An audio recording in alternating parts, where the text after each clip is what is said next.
Broadcast is now starting. All attendees are in listen-only mode. Well, good afternoon and good morning to everybody joining us for today's advisor webinar. This is Michelle Marchand. I promise I am not the one presenting today's webinar, but I am helping John to get everything going. Wanted to share one quick announcement reminder before we get into the webinar.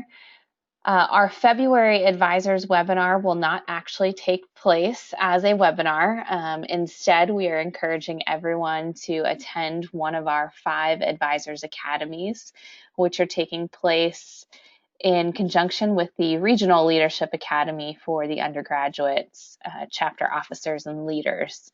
So more information has been emailed out and is available on the website about those in-person advisors academies.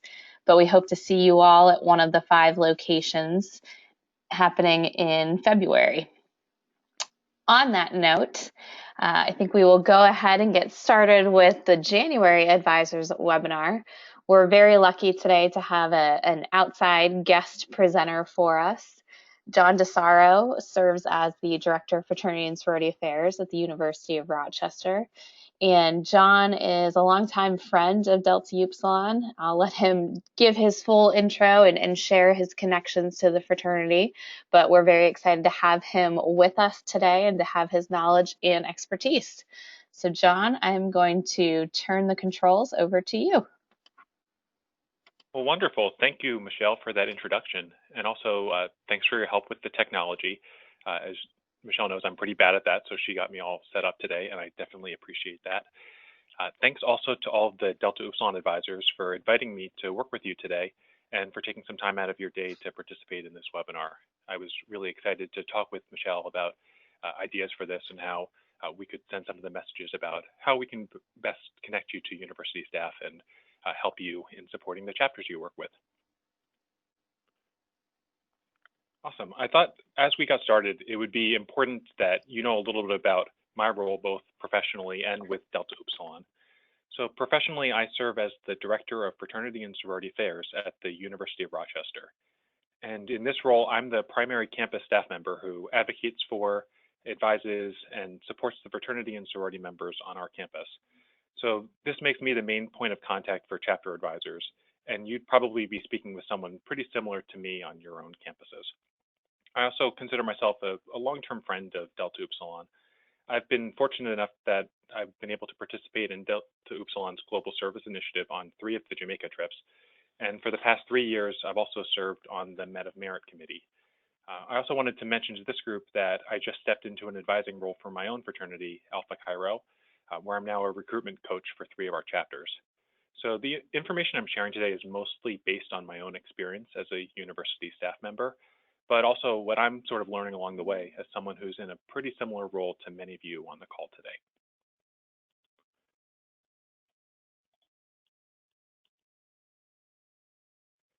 So I wanted to start, before I shared any information, by learning a little bit more about how you view your current relationship with your universities. So if you look on the side panel, you should see the chat box on your screen. If everyone can go there, and I'd love it if you could take a minute just to write a word or a phrase that for you describes your relationship with the school that your chapter is on. Is it positive, challenging, frustrating? Are there any things that they do that are really helpful for you, or is there something you wish they would do for you? If you can take a minute, just type a thought, maybe a word or a sentence, so that we can get a sense of how you're feeling currently about your relationship with the institution. And I'll give you a second to do that.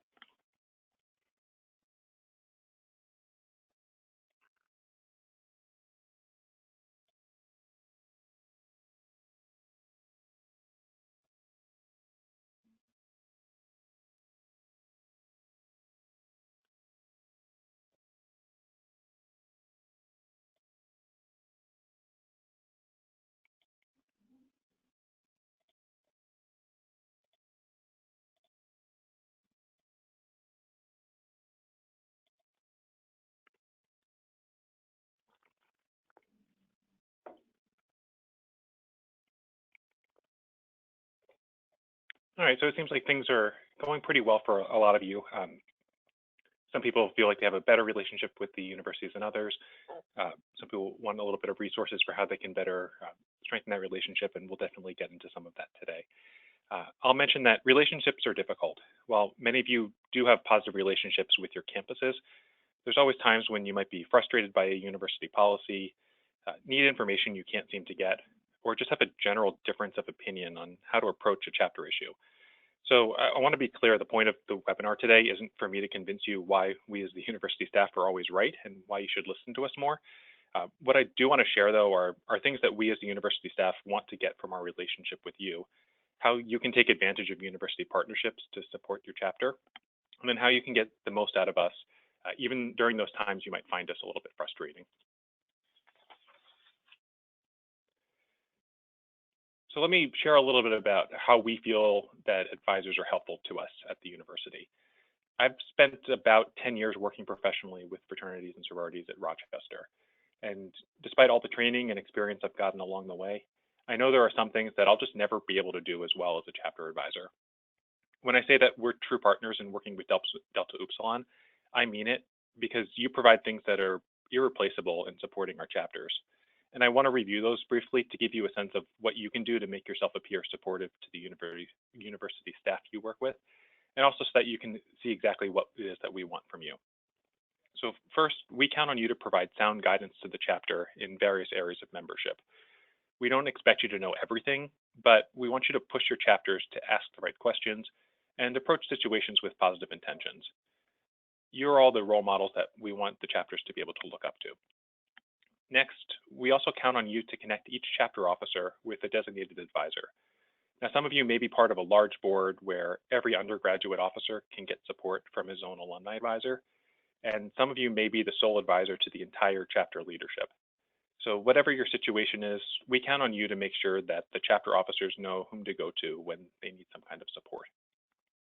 We also count on you to be knowledgeable about the chapter. This means attending chapter meetings and attending chapter events. Not only is this an opportunity for you to learn about the things that we may need help with, but it also gives you an opportunity to provide guidance and support directly to your members. Next, we need you to be an expert on DU international policies for us. So I work at a university that has 34 different fraternities and sororities, and so I can't know every one of your policies. And I count on you to let me know when there's a discrepancy between something that's a university policy and something that's a DU policy, so that we can help advise the chapter of ways to be compliant with both. To give you an example, on my campus, we have different social party expectations as a university than Delta Upsilon has as a national organization. And there are some things the chapter might do that are in compliance with my policy, but are not in compliance with yours. So being able to know from you where the discrepancies may lie helps me be a better advisor to the chapter and make sure that I'm giving them the information that they need to know about your own organization. And then finally, in many cases, the alumni advisor is the only alum that I speak with on a regular basis, and I count on you to connect me to other alumni of the organization, as well as to be the voice of other alumni who have questions or concerns about university policies or practices. Now, I know that's a lot of information I shared on this slide, but I hope that highlighting the things that we count on you to do will help you demonstrate your value to the universities that you're partnered with.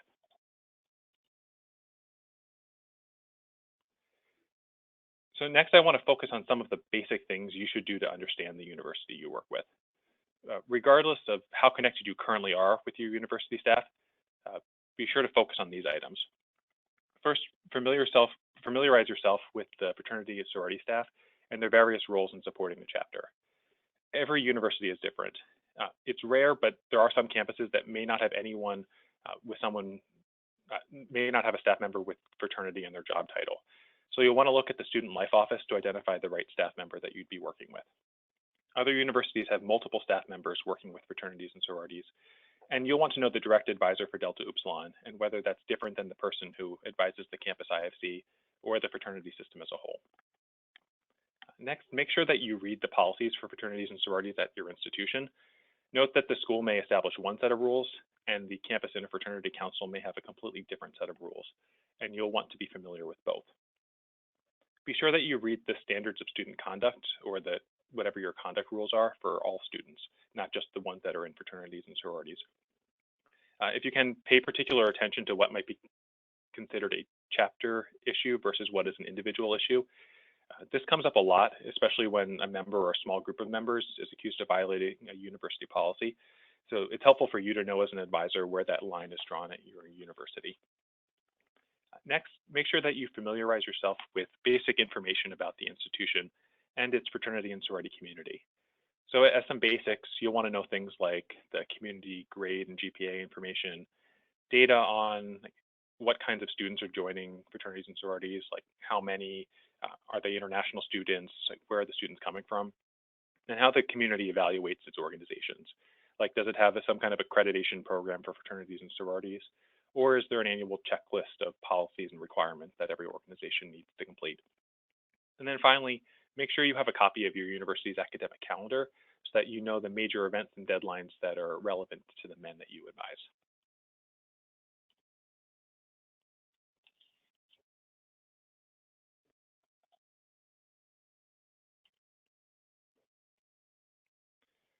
So let's talk a little bit about meeting with university staff now that we've got the basics. I'll say that not every chapter that I work with has an advisor who has a direct one-on-one meeting with me. To be honest, there are some that I've never actually seen face-to-face. But the chapters that are most successful are the ones that have advisors who are in regular conversations with my staff and who reach out to me when they need assistance. So if you've never met directly with the fraternity and sorority advisors on your campus, I strongly recommend that you do so. So if that's the case for you, let's talk about some of the basics for a first meeting. I recommend you start by reaching out by email or phone, just introducing yourself and asking to take some time to get to know each other better and talk about the state of the chapter. And this first meeting should be pretty basic. It's an opportunity for you to learn more about the campus advisor and their particular advising style, to let them know what your role is with the chapter, to get more information about the resources available to the chapter, and to share the goals that you and the chapter have for the coming year. Don't worry if you leave that first meeting or phone call feeling like there wasn't much accomplished. Really just opening that line of communication is going to be extremely helpful to you as you move forward in your relationship with us. And then in subsequent meetings, spend time focused on what's either new on the campus or within the organization. Talking about the challenges the chapter is facing, going through opportunities to support the chapter, and learning about campus initiatives or challenges facing all students, especially if they end up affecting your members. Now, when I meet with advisors, the tip I actually got from Justin Kirk is that it's always helpful to have the undergraduates present as well. There might be times when you or the campus staff want to discuss issues privately, but there is a strong benefit to having both campus staff and advisors working together with the chapters. It does reduce miscommunication, and it helps both of us have a greater understanding of what the chapter's needs are. So whether you're meeting in person, by phone, or even sending emails, I always recommend you see if everyone can be a part of the conversation, just so that we're all on the same page and supporting the chapter in the same way.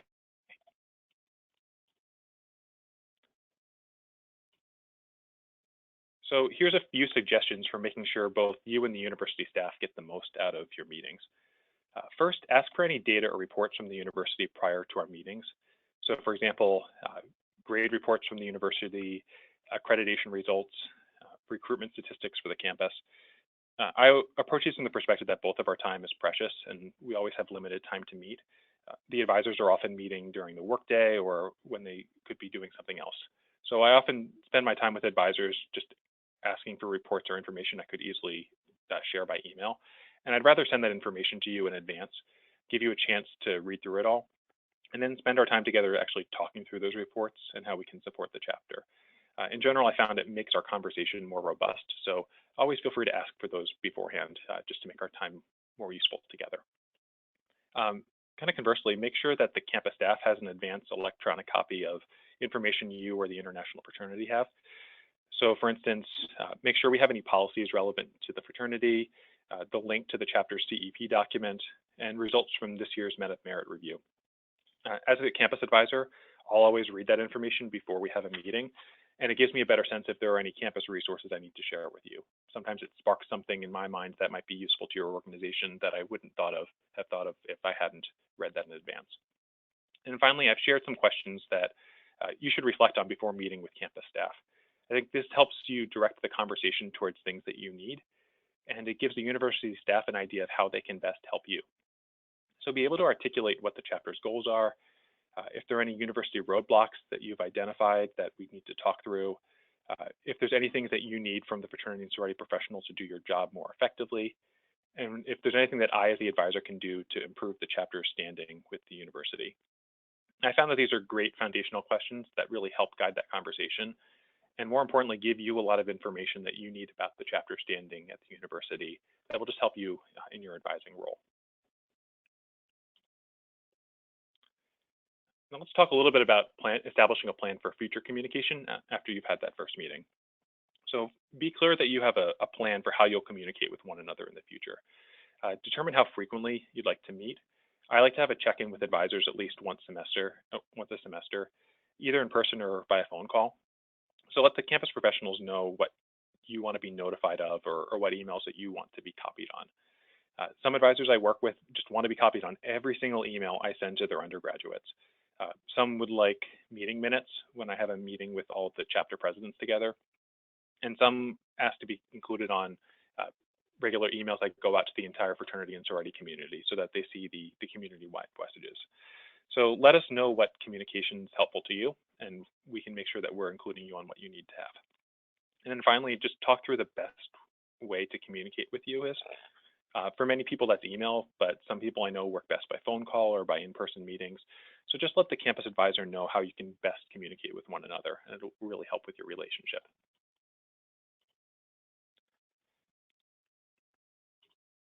I'll talk briefly about building other university partnerships. Many students and advisors have this misconception that the fraternity and sorority advisors are the only staff members they can go to for help with the chapter. And while the fraternity and sorority advisor, like me, will usually be your main point of contact at the institution, there are other partnerships that you'll find useful, particularly other student service departments that support students and have resources that you might take advantage of. So on this slide, I've thought about some of the offices that I've helped connect our chapters with during the past year. And so I've listed those here. The Counseling Center and Referral Services, the Conduct Office to help chapters with conduct board training, the Programming and Campus Events Office to help chapters like Delta Upsilon put on major events, our Leadership Development and Training Office, Conflict Resolution, Academic Support, Residential Life and Housing, the Career and Internship Center, Alumni Relations, and our Title IX and Sexual Violence Prevention Office. And this was just a very quick list I came up with after thinking of this for a few minutes. So when I look at my job, I know that I'm not the expert in all these areas, but I also can connect my DU chapter with these other offices. And at the University of Rochester, as an example, the Delta Upsilon chapter wanted help connecting with their own alumni. So we were able to connect them with the staff in the Alumni Relations Department. And from that relationship, actually, for many years, a staff member there served as a pseudo-faculty advisor to the chapter. So know that these partnerships exist and that the campus professionals can help you make some of these long-term connections with other offices if you ask us to do so. One final note on partnerships. The university staff can also help you connect with chapter advisors from other organizations. And you can often learn a lot from other advisors who have experiences with a similar problem you're facing or can work with you on something you're both struggling with. The campus should be able to provide you with a roster of other chapter advisors if you ask for that. So also be sure if there are, to see if there are regular meetings or opportunities for chapter advisors to meet in person. So for example, at Rochester, we have a quarterly meeting with all of the advisors to all of our fraternities and sororities. And it's a great chance for them to bring up issues that they're facing for discussion. One of the best ways I, as a campus staff member, get feedback is through these alumni advisors. In these quarterly meetings, like literally every time I leave that meeting, I've got a list of things to follow up on from chapters. It's really helpful for me to know when something's a problem for multiple alumni groups, and that helps me either refine my messaging or reevaluate campus policies, especially seeing that this is something that not just one organization is facing. So please be sure to take advantage of other opportunities to meet with other alumni advisors and to stay connected with them when you need support or advice. So let's talk a little bit about working through disagreements, because I know that so far I've presented this pretty idealized image of how the university and its advisors can work together. I know that it's not always rainbows and sunshine. Sometimes it can get pretty messy, especially when there's a big disagreement about how we should best support the chapter. But I'll say that in almost every disagreement I've seen between the university and its fraternities and sororities, there are still ways for you to contribute positively to the discussion while also keeping a strong relationship with the university staff. And here's some suggestions that I found to help us both work through some kinds of disagreement that we'll face. So first, make sure that you hear all sides of a story before you make up your mind about something that happened. I know that that sounds pretty basic, but there are so many times when I'm heated after hearing about an incident involving one of my fraternities. Uh, there are cases where I'll be mad, I'll want to send a pretty heated message to them. But then when I've had some conversations with the advisors, with some of the chapter members, I realize there's more to the story than what I saw in the initial incident report. And there are multiple times in my career where I've probably jumped to conclusions too early without knowing all the facts about a case. So when you're starting a discussion on something you disagree with the university, always try to approach it from the perspective that you want to learn information first before deciding what went wrong. It really just helps you approach the conversation from a positive manner and have a productive conversation with the university staff. Next, make sure that you request a phone call or an in-person meeting to discuss contentious issues. I'll fully admit that I'm one of those people who can send an angry, snarky email when I'm upset about something. But it's also easier for me to talk through difficult situations and actually make concessions to a chapter when I'm speaking directly with someone. So my advice to you is always avoid sending that angry email first and speak directly to those that you're struggling to work with, particularly if it's a university staff member who really does want to help. It makes me much more likely to want to support you and help you and just be that source of support for you. Next, don't let a disagreement ruin a relationship. I have a chapter advisor at Rochester he's been around for about 30 years now. And so over that time, he's been in some contentious meetings with the university staff. Sometimes he'll win that agreement, sometimes he'll lose. But regardless, whenever he leaves the meeting, I've noticed he always shakes the dean's hand and keeps the line of communication open. As he knows that tomorrow there's something new that he's going to need from the university, and probably something that the university is going to need from him. So that long-term relationship is much more important than just that one battle he's fighting at that time. So it's okay to be honest and transparent and really open if you're upset with something that the university has done or said about the organization, but also be willing to move on from a discussion you're not happy with so that you can work together on the next issue when it comes up. And then finally, make sure you follow up on all discussions with the written understanding of agreements. Just keep everything in writing because this ensures that nothing was misinterpreted and helps out in the future if there's any kinds of transitions. The university staff that you're working with today may not be there a few years down the line. And so it's helpful to have in writing what conversations you had in case you need to back things up in the future or just come back to a decision that you made with the university. Next, let's talk a little bit about conduct incidents and hearings. Hopefully this doesn't happen to you, but at some point you may find yourself involved in a conduct incident at the university if there's allegations that your chapter violated a university policy. So if you're in that situation, here's a few things to keep in mind. First, I'll say ensure any harmful situations are immediately addressed. So many times there's an incident that becomes worse on our campus because everyone's focused on trying to find out what the result is going to be for the chapter and what it means for the future that we don't address the harmful situation while it's happening. So if you know that there's a person or situation that is a harm to others, a harm to the chapter or its reputation, do what you can to immediately fix that situation because it will help you and the chapter in the long term. Next, help the chapter share its perspective on what happened as early as possible. We always want the fraternity to be proactive. I'll tell the chapters on my campus that if something goes wrong, I want to hear about it from them first before I read it about a campus incident report. It goes back to what I said earlier about sometimes we don't have all the information right in the beginning, but I want to make sure that the first piece of information I get is from the actual chapter so that I can build from that rather than build from what my worst assumptions might be from an incident report. So encourage your men to be proactive by sharing their side of the story and setting up a meeting with the campus conduct officer before that officer has to reach out to them. It really does show that the chapter takes the incident seriously and that it's not just putting up a roadblock to hide information. Next, be sure that you have a full understanding about whose policy might have been violated. You'll want to understand if it was a campus policy, a state or a national law, an IFC policy, or even some combination of those. This information is just helpful to you as you advise the chapter about their options for responding to the situation and their best options for moving forward. Next, make sure you have accurate information from the university about the incident. Not everyone will share this information, but it's always good to ask.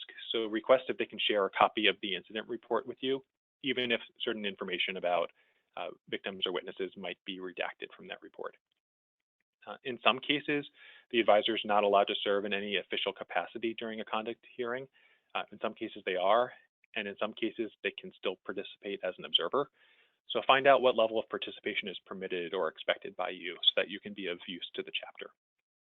Also, be sure you have general information on the university's conduct processes, including the opportunity for an appeal, so that you're guiding your young men through every part of the process from beginning to end. And then finally, be clear on how the fraternity itself is responding to the incident. If DU has adjudicated a case, either at the chapter level or with the international staff, it's really important that you let the university know about this, because when I know that the organization has investigated an issue internally and has imposed its own sanctions on themselves, it again shows me that they've taken the incident seriously and sometimes will mitigate the sanctions the university would have placed on them. There are instances where the university has actually basically mimicked the same provisions of the national organization or the chapter has given itself to show that we support those charges and that we're not looking to just create a double jeopardy situation for the chapter. So the more transparency you can provide to us, the better that we can be sure that we're supporting your chapter as well. So I mentioned at the beginning of the webinar that I'm currently serving as an alumni advisor for my own fraternity, and I'm learning more about your perspective as I started serving in that role. So I wanted to close my remarks with a few lessons that I've been learning recently that might be helpful to you. So first, really help close the communication gap between the undergraduates and the university. A lot of our communication can be like a game of telephone. So when the university shares information, it then gets filtered to a chapter president who shares it with the rest of the chapter, who then shares it with the advisor. So on the flip side, sometimes you're getting information to the chapter, and by the time I hear it, I'm getting misinformation. So let's make sure that neither of us is getting third-hand information about the chapter, whether it's by copying chapter leaders on all emails to the university or setting up shared documents like on a Google Drive. Really help make sure that there's a clear communication link between your undergraduates and the university. Second, provide regular summaries to the university of your work with the chapter. So this helps keep the staff in the loop, and it prompts them to share helpful resources with you to make your work easier. So I had a recent campus visit to one of my Alpha Chi Rho chapters, and the chapter told me how frustrated they were that the university wasn't maintaining their house. So in my report, I was sure to share that with the university staff, and they showed me their perspective that the chapter wasn't reporting their housing concerns in a timely manner. So just by my sharing my report with the university, they were able to respond and share their frustrations. It gave me a better sense of the problem as a whole. And through that process, I was able to create a new system for my chapter to report house problems to the university, where we were all in the loop about what was being reported and how it was being followed up on. And then third, be sure to ask to be included on any campus communication that go out to the chapters. I found that on one of the campuses I work with, they send out a weekly newsletter to all chapters, and I asked if they could send a copy of that to me. So just by signing up for that, I have a better sense of the deadlines they're facing on programs or resources they should take advantage of. It gives me more to follow up on when I talk directly with the chapter leaders, and just gives me more helpful ideas of directions I should be pushing them as they try to fulfill their responsibilities to the university. So I know that in a short time together, I haven't been able to address every issue you might face as a chapter advisor, but I hope that this does give you a better overview of what you can do to build and maintain a positive relationship with your university staff and how you can get the most out of that relationship. So please feel free to reach out to me after this webinar if you have any follow-up questions or if you're looking for advice in working with the university staff on your own campus. I know that every situation is unique, and I'm happy to talk through what you might be facing with the staff that you're working with your universities, and make sure that you're able to provide as much support to your DU chapter by working with your university as possible. I want to say thanks again for taking the time to participate in this discussion. And at this point, we'll open it up if there are any questions that you have. Again, feel free to type those into the chat box, and we'll be sure to respond to those.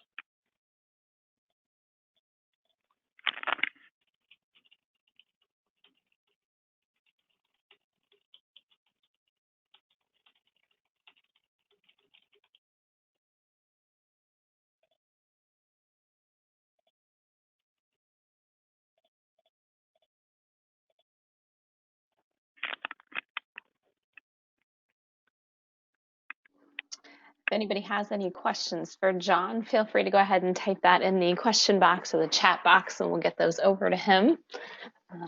Seeing a lot of thank yous, so thank you, John, for that. Sounds like people appreciated the information you had to share today. I know there was a request for a copy of the presentation. We will post the recording of the webinar on the Delta Upsilon website under Resources, Advisor Resources. You'll be able to access that later today, along with all of the past advisor webinars from this academic year and also last academic year.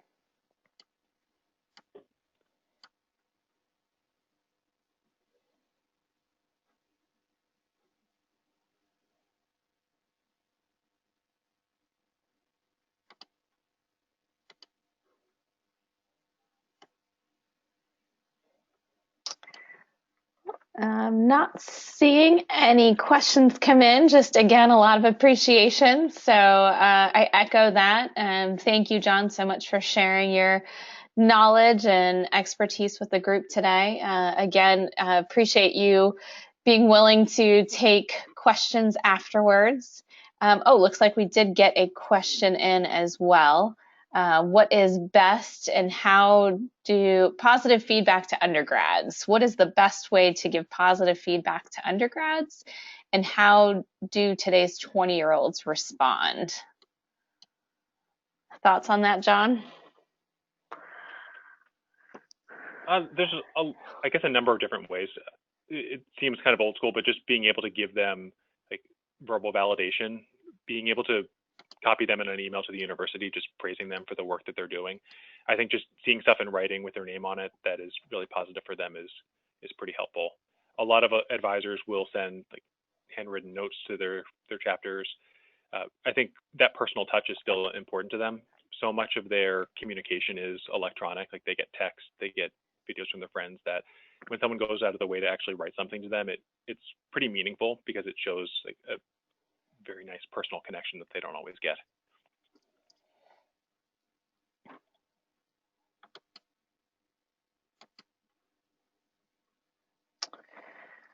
All right, well, everybody has John's contact information, so if you did want to follow up with him afterwards with any specific questions about your campus, I'm sure he would be happy to answer those for you. But again, a huge thank you to John for sharing his information with everyone today, and appreciate you all participating in the webinar. Hope everyone has a great day. Thanks so much. Yep, thank you all and have a great day.